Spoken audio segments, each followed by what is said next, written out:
Nnamdi Kanu has faced several legal challenges, many of which he and his supporters argue are unjustifiable, like fair hearing violations.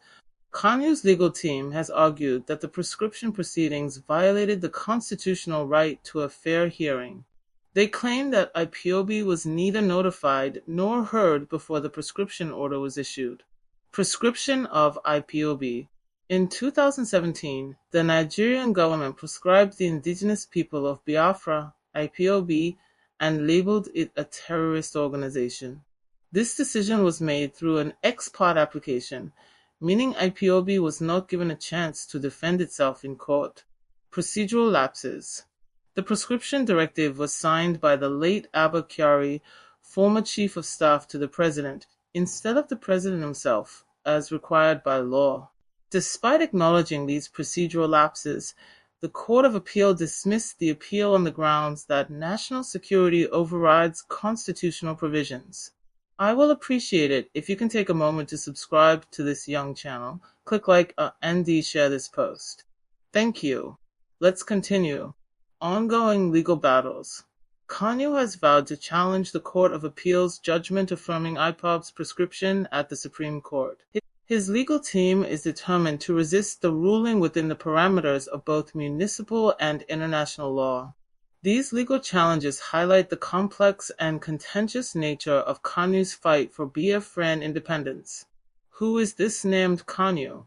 For those who never heard of him, Kanu is a British Nigerian political activist and the leader of the indigenous people of Biafra, IPOB, a group advocating for the secession and independence of Biafra from Nigeria. He founded IPOB in 2012 and has been a prominent figure in the movement for Biafran Independence One. Kanu is also known for his work with Radio Biafra, a UK-registered radio station that promotes Biafran separatism. Kanu has faced legal challenges and has been detained multiple times by Nigerian authorities on charges of treason. Recently, he has been ordered to appear in court on February 10, 2025, for a hearing related to his ongoing legal battles. What are his activism motivations? Nnamdi Kanu's motivation for becoming a political activist is deeply rooted in his commitment to advocating for the rights and self-determination of the Igbo people. His early years were marked by a strong sense of pride in his Igbo heritage and a desire to address the historical injustices faced by the Igbo ethnic group in Nigeria too.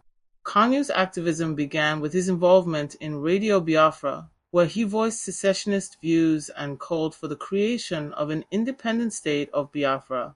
His passion for the cause of Biafra and his dedication to fighting for the rights of the marginalized and oppressed, particularly the Igbo people, have been central to his life's mission one. His vision for a united and prosperous eastern region of Nigeria, coupled with his belief in freedom, equality, and accountability, has driven his relentless pursuit of Biafran independence. Kanu's activism is also influenced by his desire to connect with the historical narrative of resilience and persecution, paralleling the struggles of the Igbo people.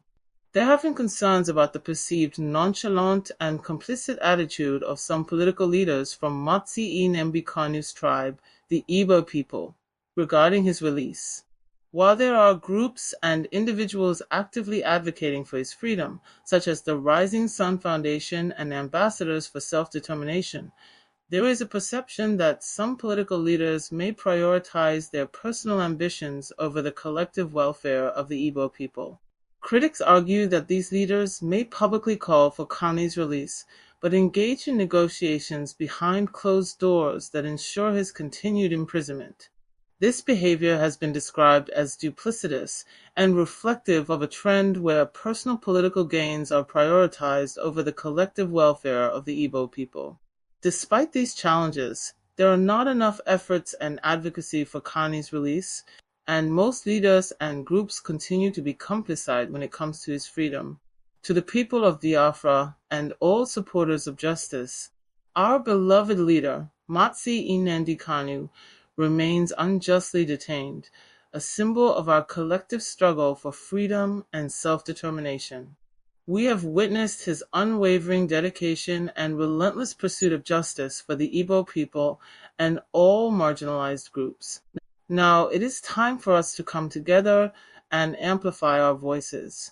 Let us remember the words of our ancestors. A united people cannot be defeated. We must stand in solidarity, transcending political affiliations and personal ambitions to demand the immediate release of our leader. Every voice matters. Every action counts. Reach out to your representatives, participate in peaceful protests, engage in dialogue, and spread awareness. Let the world hear our call for justice, loud and clear. Together, we can overcome any challenge. Together, we can achieve our rightful independence. Free Matsi Nnamdi Kanu now.